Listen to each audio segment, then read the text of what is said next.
नमस्कार, स्वागत है आपका संसद टीवी पर। मैं हूं मनोज वर्मा और आप देख रहे हैं हमारा ये विशेष कार्यक्रम हमारा संविधान हमारा स्वाभिमान। आज हम बात करेंगे संविधान दिवस की, क्योंकि आज देश भर में संविधान दिवस मनाया जा रहा है।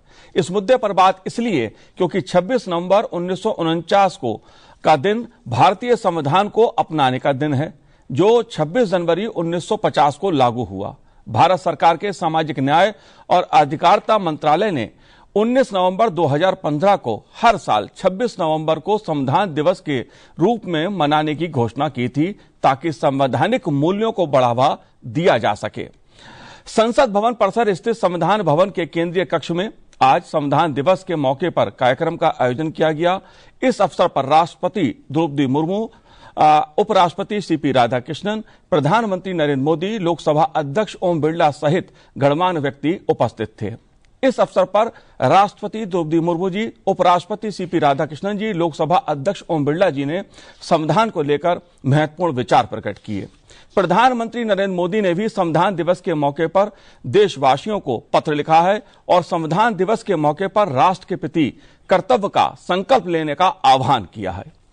संविधान दिवस पर विभिन्न पहलुओं पर चर्चा करेंगे। चर्चा करने के लिए खास मेहमान मेरे साथ इस समय स्टूडियो में हैं। राज्यसभा सांसद सुजीत कुमार जी हमारे साथ इस समय स्टूडियो में हैं। सुजीत जी, आपका बहुत बहुत स्वागत है संसद टीवी पर।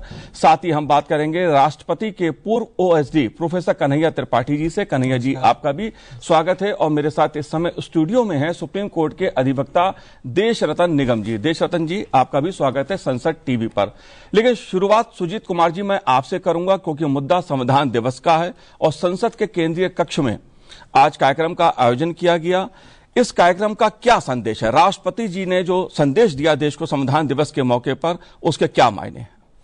मनोज जी, सबसे पहले तो मैं सारे देशवासियों को आज संविधान दिवस का बधाई एवं बहुत बहुत शुभकामनाएं देना चाहूँगा।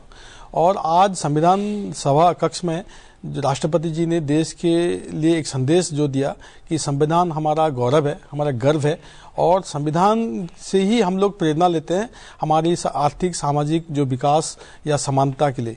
और विकसित भारत का भी बात उन्होंने कहा, महामहिम राष्ट्रपति जी ने, कि विकसित भारत 2047 तक जो हमारा लक्ष्य है उसके लिए संविधान हमारा मार्गदर्शक है। और उन्होंने हमारे जो संविधान सभा में जो महान जो थे, हम उस समय के हमारे जो महान देश के जो संविधान सभा के जो सदस्य थे उनको याद किया। उनमें 12 महिला सदस्य भी थी। उनको हम लोग बहुत कम याद करते हैं, लेकिन उनको भी याद करने की बहुत जरूरत है। और ये देश की आर्थिक, देश की सामाजिक, देश की राजनीतिक और हर क्षेत्र में आज देश जो विकास की रास्ते में जा रहा है। उन्होंने खासकर जिक्र किया 25 करोड़ से ज्यादा देशवासी आज गरीबी रेखा से ऊपर जा चुके हैं। आज देश तीसरी बड़ी अर्थव्यवस्था बनने की कगार पे है, आज चौथी बड़ी अर्थव्यवस्था है। जब हम लोग को आज़ादी मिली थी, हमारी साक्षरता 14% थी। हमारे 90% लोग गरीबी रेखा से नीचे थे, जो आज 10% से कम हो चुका है। आज लगभग 80% हमारी जो लिटरेसी रेट है। तो इन सब का जिक्र किया महामहिम राष्ट्रपति जी ने। और बहुत ही गर्व महसूस होता है जब हम लोग ये तरक्की कर रहे हैं। पिछले 10 साल में जो तरक्की हुआ है देश का, ये सबको भी उन्होंने आज याद दिलाया। और सारे देशवासी कैसे एकजुट होकर हम लोग देश को आगे लेके जाएंगे, और देश एक था, एक रहेगा हमेशा, ये बात भी उन्होंने किया। और एक जो सबसे महत्वपूर्ण उन्होंने बात किया 370 हटने के बाद कश्मीर में जो विकास का धारा आया है वो उसका भी जिक्र किया। और एक मैं आपको बताना चाहूंगा, 9 क्षेत्रीय भाषाओं में आज संविधान का उन्मोचन हुआ जी। उनमें बोडो और कश्मीरी में पहली बार 2 भाषाएं, बोडो और कश्मीरी, उनमें पहली बार संविधान वो भाषा में वो ट्रांसलेट हुआ है। और जो संविधान में हमारा जो महान जो पेंटर थे नंदलाल बोस, उनकी जो कैलीग्राफी, उनकी जो पेंटिंग थी, उनका भी एक संकलन आज उन्मोचन राष्ट्रपति जी ने किया। जी बिल्कुल सुजीत कुमार जी, महामहिम राष्ट्रपति जी ने समानता, लोकतंत्र, न्याय पर केंद्रित हमारा जो भारत का संविधान है, उसने किस तरह से भारत के विकास में हमारी संसदीय यात्रा जो है उसको मजबूत बनाने में, महत्वपूर्ण भूमिका निभाई है, इसका भी उल्लेख किया। लेकिन देश रत्न निगम जी, अगर मैं आपसे जानना चाहूं, क्योंकि आज का मौका हमें संविधान के जो मूल्य हैं उनको याद दिलाता है, उन पर चलने की प्रेरणा देता है, और राष्ट्रपति जी ने भी इस चीज की प्रेरणा आज देश को दी। आप कैसे देखते हैं जो कार्यक्रम केंद्रीय कक्ष में आयोजित किया गया संविधान दिवस के मौके पर, उसका क्या संदेश है? देखिए, संदेश बहुत साफ सुथरा और निष्पक्ष है। अगर आप देखें तो पूरे संदेश में कर्तव्य और अधिकार का एक समन्वय नजर आता है। पहले किसी समय होता था लोग सिर्फ अधिकारों की बात करते थे, अपने कर्तव्यों की बात नहीं करते थे, चाहे वो प्रधानमंत्री हो, उपराष्ट्रपति हो या राष्ट्रपति हो, सबने कर्तव्यों पर ध्यान दिलाया। और हमारे जो कर्तव्य हैं हमारे कॉन्स्टिट्यूशन में, जो फंडामेंटल ड्यूटीज की जो हम बात करते हैं, वो बड़ा साफ है। वो दिन भी आएगा जब ये जो हमारे कर्तव्य फंडामेंटल ड्यूटीज हैं इनको कोर्ट के द्वारा एनफोर्सेबल भी किया जाएगा, क्योंकि हम उसी रास्ते पे बढ़ रहे हैं। महाभारत में एक जगह लिखा हुआ है कि आपके कर्तव्य ही आपके अधिकार है। ये बहुत बड़ी बात है। उसमें ये हो जाता है मेरा कर्तव्य दूसरे का अधिकार बन जाता है जी। मान लीजिए मैं आपको एक उदाहरण देता हूं कि राइट टू लाइफ है, उसमें कोई व्यक्ति भूखा नहीं मरना चाहिए। अगर इसको फंडामेंटल ड्यूटी और कर्तव्य में बदल दिया जाए आम नागरिकों के लिए, तो कोई भी व्यक्ति भूखा नहीं मरेगा। मेरा कर्तव्य उसका अधिकार बन जाएगा, उसका कर्तव्य मेरा अधिकार बन जाएगा। तो इसलिए वो अधिकार, जो व्यक्ति भूखा मर रहा है, वो अपने अधिकार के लिए कोर्ट तक जाएगा कैसे? लेकिन अगर पास पड़ोस के लोग हैं, अगर उनका कर्तव्य बन जाता है कि ये देखें कि कोई भूखा ना मरे, तो आप देखेंगे कर्तव्य और अधिकारों के बीच में एक बहुत बढ़िया समन्वय आएगा।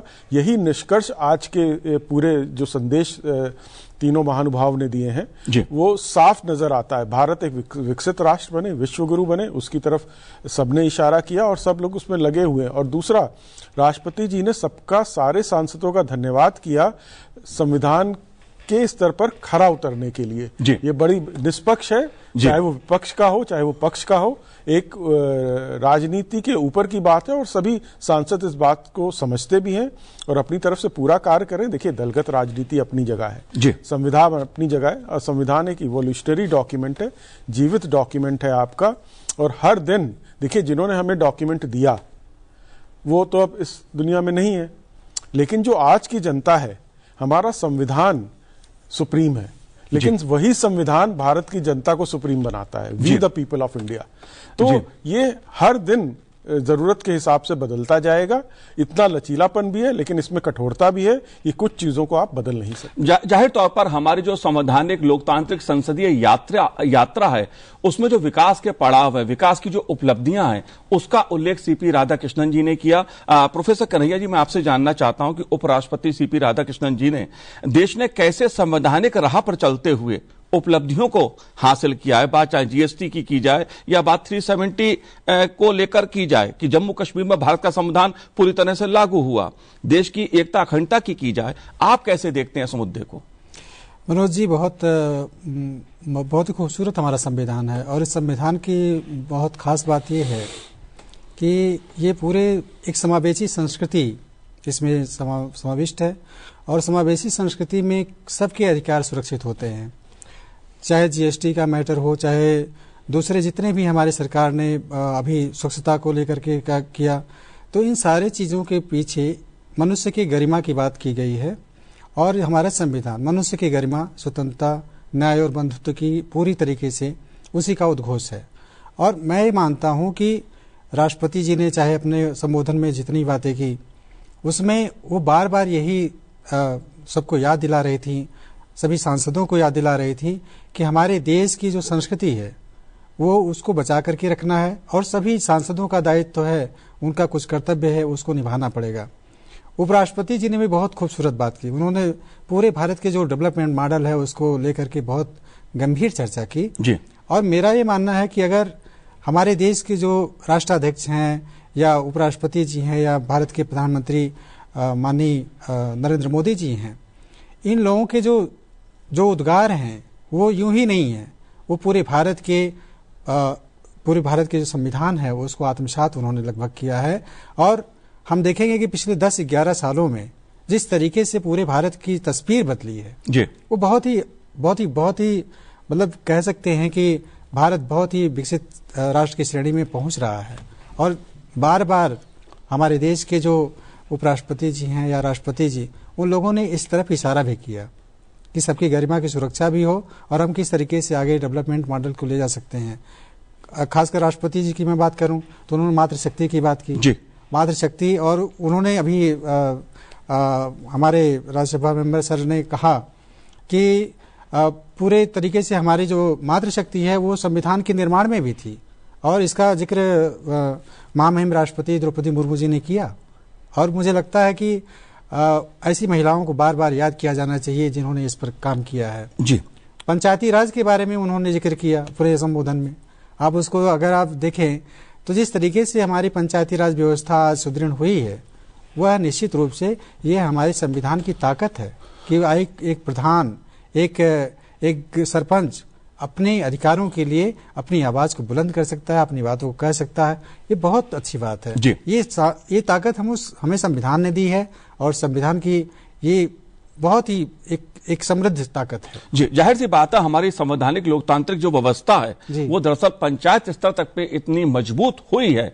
इस यात्रा में जब हम चर्चा कर रहे हैं आज संविधान दिवस के मौके पर, उसने आम आदमी को अधिकार भी दिए हैं और कर्तव्यों की प्रेरणा भी दी है। लेकिन सुजीत जी, मैं आपसे जानना चाहूंगा, क्योंकि बुधवार को जो कार्यक्रम संविधान दिवस के मौके पर केंद्रीय कक्ष में हुआ, उसमें खास तौर से जो संवैधानिक लोकतांत्रिक संसदीय यात्रा है, इसका उल्लेख किया गया। किस प्रकार से देश ने संवैधानिक दृष्टि से जो फैसले किए संसद ने, और उसने देश को अधिकार भी दिए आम आदमी को, और देश की एकता अखंडता को भी मजबूत करने का काम किया है। बात चाहे 3 तलाक की बात की जाए या बात जम्मू कश्मीर की एकीकरण की बात की जाए, उस मुद्दे को आप कैसे देखते हैं?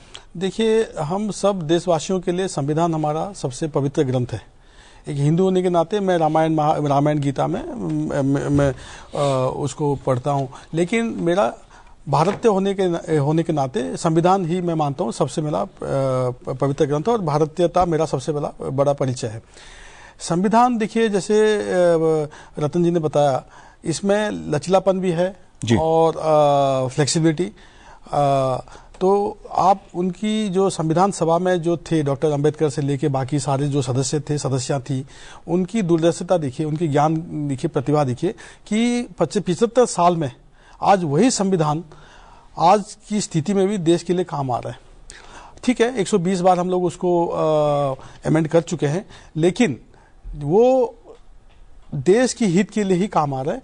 आप 1950 से लेके देखिए, फर्स्ट अमेंडमेंट से लेके अगर आज तक देखेंगे, जब भी देश की भलाई के लिए, देश की हित के लिए, देश के विकास के लिए जरूरत होता है तो संविधान में बदलाव लाया जाता है। 370 की बात हुई, ट्रिपल तलाक की बात हुई, या फिर नारी शक्ति वंदना अधिनियम की बात हुई, या फिर जो हमारे 3 कानून थे जो अंग्रेजों ने बनाया था, Indian penal code, 1860, evidence act, उनको हटा के जो नए 3 कानून बने, जो गुलामी के जो चिन्ह थे उनको हटाने की जो काम किया गया, ये संविधान के तहत ही हुआ है।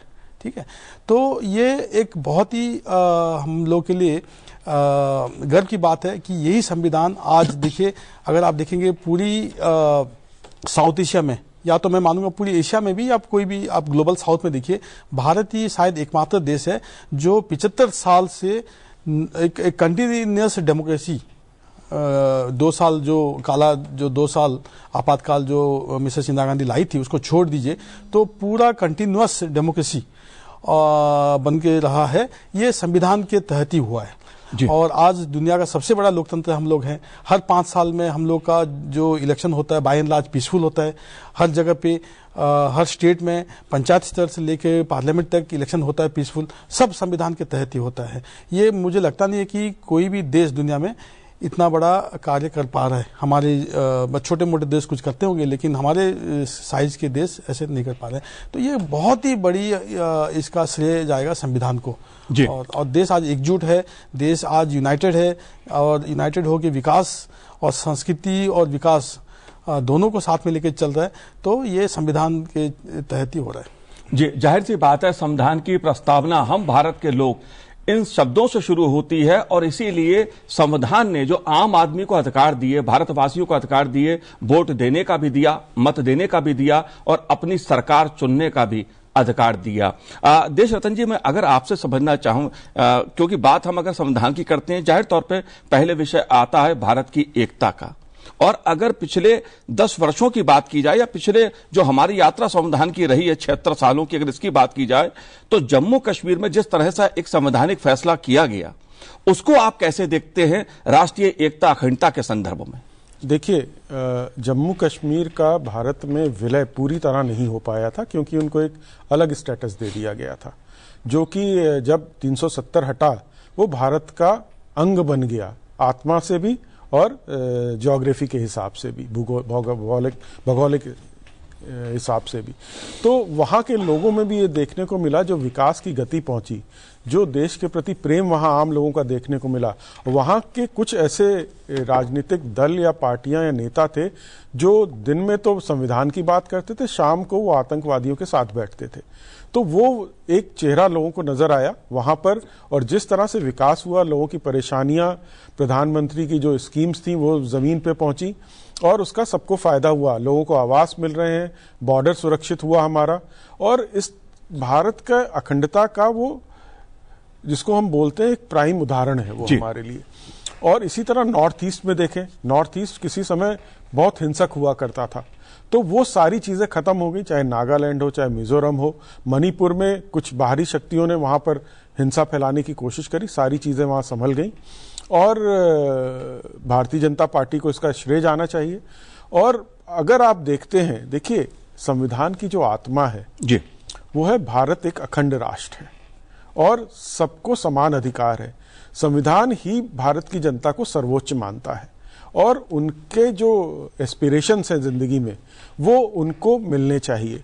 और उसकी गति पिछले 10 साल में जो आपने देखी है, जो अभी जिससे 25-26 करोड़ जो बहुत ही ज्यादा गरीब थे वो गरीबी रेखा से ऊपर आए, और इस तरह पे आप गति देखिए, चाहे रेलवे हो, चाहे हाईवेज बन रहे हैं, चाहे रोड्स बन रहे हैं, या ग्रामीण सड़कों को देख लीजिए, या पंचायतों में देख लीजिए, जो पैसा सीधे पंचायतों के पास जा रहा है। जम्मू कश्मीर में लोग विधानसभा का तो इलेक्शन करवा लेते थे, लेकिन जो नीचे के ब्लॉक लेवल के पंचायत के इलेक्शन से वहां की पार्टियां बॉयकॉट करती थी। तो वो नहीं चाहते थे कि जो हमारी डेमोक्रेसी है ग्रास रूट लेवल तक पहुंचे। तो ये डेमोक्रेसी है जो कि ग्रास रूट लेवल तक पहुंची, और यही हमारा संविधान भी कहता है। संविधान में संशोधन करके लोकल बॉडीज, चाहे वो पंचायत हो, चाहे म्यूनिसिपैलिटीज हो या कॉरपोरेशन हो, सबको पावर्स दिए गए, उनको संवैधानिक वैधता दी गई जी। तो वहां तक हमारा जो सफर है, जब लोगों के पास ग्रास रूट लेवल पे अगर ताकत मिलती है, उनको अधिकार मिलते हैं और उनको कर्तव्य बोध होता है, भारत को विकसित बनने से कोई नहीं रोक सकता। मैं समझता हूं भारत 2047 से पहले बनेगा। जो रफ्तार हमारी चल रही है, जो गति है, उसको अगर देखते हैं और लोगों की निष्ठा देखिए, लोग निकल के आ रहे हैं, भारतीय संस्कृति पे उनको विश्वास हो रहा है। राम मंदिर बना, गुलामी की मानसिकता से जो अंग्रेजों ने अपने मैकॉले के सिस्टम से हमारे शिक्षा नीति में डाल दी थी, उसमें से लोग बाहर निकल रहे हैं। इस गुलामी की मानसिकता से भी एक दिन पिछले प्रधानमंत्री ने कल ही बोला कि 10 साल में हमें उस गुलामी की मानसिकता से बाहर निकलना है, और संविधान आपको वो मौका देता है आज कि आप उस गुलामी की मानसिकता से बाहर निकलें, शीघ्र ही बाहर निकलें आप। जी बिल्कुल। लेकिन प्रोफेसर कन्हैया जी, हमारा संविधान जो संदेश देता है, जो बाबा साहब भीमराव अंबेडकर जी का सपना था, संविधान निर्माताओं का सपना था कि भारत में हर नागरिक मानवीय गरिमा के साथ, न्याय के साथ, समानता के साथ अपना जीवन जी सके, जीवन को बना सके, समाज बन सके। इस पहलू को आप कैसे देखते हैं? देखिए, डॉक्टर अंबेडकर का योगदान जो है मनोज जी बहुत ही अद्भुत रहा है, और वो पूरे जीवन भर समता की लड़ाई लड़ते रहे, समता और बंधुता। वो चाहते थे कि कभी भी ऊंच नीच का भेदभाव हमारे बीच में ना हो। और निश्चित रूप से जो गरिमा का सवाल है, ये उन्होंने संविधान में बहुत अच्छी तरीके से लेकर के वो आए भी, और उसको उन्होंने बहुत अच्छे तरीके से प्रोजेक्ट भी किया। हम देखते हैं कि जब एक नाम और मैं लेना चाहूँगा, बहुत अच्छा नाम है, मतलब हंसा मेहता जी का योगदान जी। हंसा मेहता जी जो थी, वो संयुक्त राष्ट्र मानवाधिकार सार्वभौम घोषणा पत्र की जो एक कमेटी बनी थी एलिनर रूजवेल्ट के साथ, उसकी वो मेंबर थी। और एलिनर रूजवेल्ट जो थी वो हंसा मेहता पर विश्वास करती थी। वहाँ पर हंसा मेहता का एक योगदान था कि सबको इंसान कम से कम समझा जाए, स्त्री पुरुष अलग करके ना देखा जाए। ये जो भेद था, संजोग से इस पूरे जो कॉन्स्टिट्यूशन कमेटी थी उसकी भी मेंबर वो थी। तो हंसा मेहता का जो योगदान था संयुक्त राष्ट्र सार्वभौम घोषणा पत्र में, उनसे सारे लोग लगभग प्रेरित हुए और निश्चित रूप से बाबा साहब भीमराव अंबेडकर का जो विचार था समतामूलक, वो उससे मैच करता है। तो इसका पूरा अमेंडमेंट जो जिस तरीके से हम देखते हैं कि वो सारी चीज़ों को उन्होंने संविधान में रखा भी, और आज जब पूरा भारत दलितों की और अस्पृश्यों की लड़ाई के लिए पूरे तरीके से मतलब तैयार है, और वो उनको समतामूलक समाज स्थापित करके उनको समृद्ध समाज में अपनी चीज़ों को, अपने विचारों को, अपने गरिमा को सुरक्षित करने के लिए प्रेरित भी करना चाहता है। जैसे हमारे भारत के प्रधानमंत्री नरेंद्र मोदी जी, उन्होंने पंचप्रण की बात की, उन्होंने पिछले संविधान दिवस पर 11 प्रण की बात की। ये सारी चीज़ें जो होती हैं, ये समृद्ध समाज की और समावेशी समाज की स्थापना है। डॉक्टर भीमराव अंबेडकर का निश्चित रूप से सपना आज पूर्ण हो रहा है। और मैं मानता हूं कि जो अंबेडकर की पूरी मानवाधिकार की लड़ाई थी जो अस्पृश्यों के लिए, वो कहीं न कहीं हमारे संविधान के द्वारा आज सुरक्षित हो रही है। जी, सामाजिक समरसता पर केंद्रित एक समाज का निर्माण देश में हो रहा है। लेकिन सुजीत कुमार जी, प्रधानमंत्री नरेंद्र मोदी जी ने संविधान दिवस के मौके पर देशवासियों को एक खास संदेश दिया है, जिसमें प्रधानमंत्री ने लोगों से राष्ट्रीय कर्तव्यों को सर्वोपरि रखने का आग्रह किया है। प्रधानमंत्री नरेंद्र मोदी जी ने कहा है, कर्तव्यों का पालन करना सामाजिक और आर्थिक प्रगति का आधार है। कैसे है प्रधानमंत्री जी का जो संदेश है कि विकसित भारत का जो लक्ष्य है 2047 का, अगर हम उस रास्ते पर चलेंगे तो विकसित राष्ट्र का जो लक्ष्य है उसे हासिल कर लेंगे। आप कैसे देखते हैं संदेश को? देखिए देश चेतन जी, जो हमारा जो कर्तव्य है जी, इस कॉन्स्टिट्यूशन में, जो संविधान में आर्टिकल 51A है, वो directive principles of state policy में है। तो वो न्याय कोर्ट्स में उसको आप एनफोर्स नहीं कर सकते। लेकिन देश चेतन जी ने जैसे बताया कि कर्तव्य और अधिकार ये दोनों एक ही सिक्के के दो पहलू हैं। तो अगर आप अधिकार का बात करेंगे तो आपको कहीं ना कहीं अपने कर्तव्य बोध का भी होना चाहिए और कर्तव्यों का भी पालन करना चाहिए, तभी जाके समाज और देश आगे बढ़ सकता है। हम लोग बहुत सालों तक हम लोग सिर्फ अपने अधिकार का बात करते रहे, लेकिन शायद नरेंद्र मोदी जी पहले प्रधानमंत्री हैं जिन्होंने देशवासियों को ये कहा कि ठीक है, आप अधिकार का, आपको संविधान ने अधिकार दिया है, बिल्कुल आपका अधिकार, आप हमेशा उसके लिए लड़ाई करिए, लेकिन अपने कर्तव्यों का भी आप निष्ठापूर्वक उसका पालन कीजिए, तभी जाके दोनों पहिए हैं एक ही रथ के, तो दोनों आगे बढ़ सकते हैं। और मैं एक बात और कहना चाहूंगा, जैसे आपने सामाजिक न्याय, समता की बात की, समानता की बात की, देखिए यही संविधान आज भारत रत्न डॉक्टर अंबेडकर का जो सपना था, आज वो देखिए, आज एक उड़ीसा की एक गांव में जन्मी एक आदिवासी महिला आज देश की सर्वोच्च जगह पे पहुंची है, राष्ट्रपति, देश की पहली नागरिक बनी है। आज एक चाय वाला, उनके बेटे आज देश के प्रधानमंत्री हैं। एक स्कूल में टीचर थे, उनके बेटे आज उड़ीसा के मुख्यमंत्री हैं, वो भी आदिवासी समाज से आते हैं। तो जो हमारा संविधान का जो मूल उद्देश्य था, सामाजिक न्याय, समता, समानता, जो हमारे संविधान सभा में जो थे डॉक्टर अंबेडकर और बाकी सारे सदस्या, उनकी जो सोच थी, आज वो सफल हुआ है। तो यही है हमारे संविधान की ताकत, और यही है हमारे देशवासियों की ताकत और देश की, भारत की ताकत। और अधिकार के लिए मैं तो बस इतना ही कहूंगा कि देखिए, अधिकार अपनी जगह है, ठीक है, और कर्तव्य एक नागरिक होने के नाते हमारे कुछ, एक इंसान होने के नाते कुछ कर्तव्य है, एक नागरिक होने के नाते, जैसे मैं एक पिता हूं, मैं एक बेटा हूं, मेरा कुछ कर्तव्य है अपने बेटे के प्रति, अपने पिताजी के प्रति, अपने परिवार के प्रति, वैसे ही समाज और देश के प्रति हमारे सारे कर्तव्य हैं। तो जब हम लोग अपने कर्तव्यों का पालन करेंगे, तभी जाके हम लोग जो सपना देख रहे हैं हम लोग विकसित भारत का, वही साकार होगा। बहुत बार हम लोग जब विदेश में जाते हैं, मैं तो बहुत साल विदेश में रहा, तो देखता था कि वहां पे तो लोग बहुत ही कॉन्शियस होते हैं। वही लोग जब देश में आ जाते हैं तो वो अपने कर्तव्यों का पालन नहीं करते हैं। वहीं पे जैसे कूड़ा फैलाना, वहीं पे ट्रैफिक नियमों का ना मानना, वहीं पे आपके जो पानी की बर्बादी करना, इलेक्ट्रिसिटी बर्बादी करना, वहां पे रहते हैं तो बहुत ही डिसिप्लिन लाइफ रहते हैं, अपने कर्तव्यों का पालन करते हैं। वही लोग देश में आते हैं तो वो नहीं करते हैं। तो ये एक डुप्लिसिटी है, हिपोक्रेसी है। तो लेकिन अभी मुझे खुशी हो रहा है बताने के लिए कि देश में एक संदेश पहुंचा है, देशवासियों में एक जागरूकता आई है कि हम लोग अपने देश को महान बनाना है, विकसित बनाना है, हम लोग अपने कर्तव्यों को पालन करेंगे, ये मैं देख रहा हूँ, और खासकर युवा पीढ़ी में मैं देख रहा हूँ। जी, एक बड़ा बदलाव आया है, लोग अपने कर्तव्यों की, जो संविधान से कर्तव्यों की प्रेरणा मिलती है उसका भी पालन लोग कर रहे हैं, लेकिन अधिकार की बात अक्सर होती है, कर्तव्यों की बात भी होनी चाहिए। देश रतन जी, मैं आपसे एक बात समझना चाहता हूं, क्योंकि जब कर्तव्यों की बात हम संविधान की दृष्टि से करते हैं, जिसका उल्लेख संविधान में है, तो संविधान का जो उल्लेख है उसके मुताबिक हर एक नागरिक का यह कर्तव्य होगा कि वो संविधान का पालन करे, उसके आदर्शों, संस्थाओं, राष्ट्रीय ध्वज और राष्ट्रगान का आदर करें। अब बात आती है जो संस्थाएं हैं, संवैधानिक संस्थाएं हैं, सुप्रीम कोर्ट का हम सब सम्मान करें, चुनाव आयोग का हम सब सम्मान करें, इस पहलू को आप कैसे देखते हैं जब हम कर्तव्यों की बात करते हैं? देखिए, आप नागरिक के स्तर पे देखेंगे तो बहुत अच्छा जवाब मिलेगा, लेकिन अगर आप दलगत राजनीति में देखेंगे कि अगर आप चुनाव हार रहे हैं तो आप इलेक्शन कमीशन पे सवाल उठा देते हैं, और कहीं आपकी बात अगर नहीं मानी जाती है, जो कि संसद में जरूरी नहीं आपकी सारी बात मानी जाए, संसद तो बहुमत के हिसाब से चलता है, तो वहां पर उस हिसाब से वहां पे कानून पास होते हैं। आप कानून जब पास हो रहे हैं तो उसमें चर्चा में हिस्सा न लें, वहां से आप बाहर चले जाएं, तो ये सब चीजें हमारा संविधान इजाजत नहीं देता है।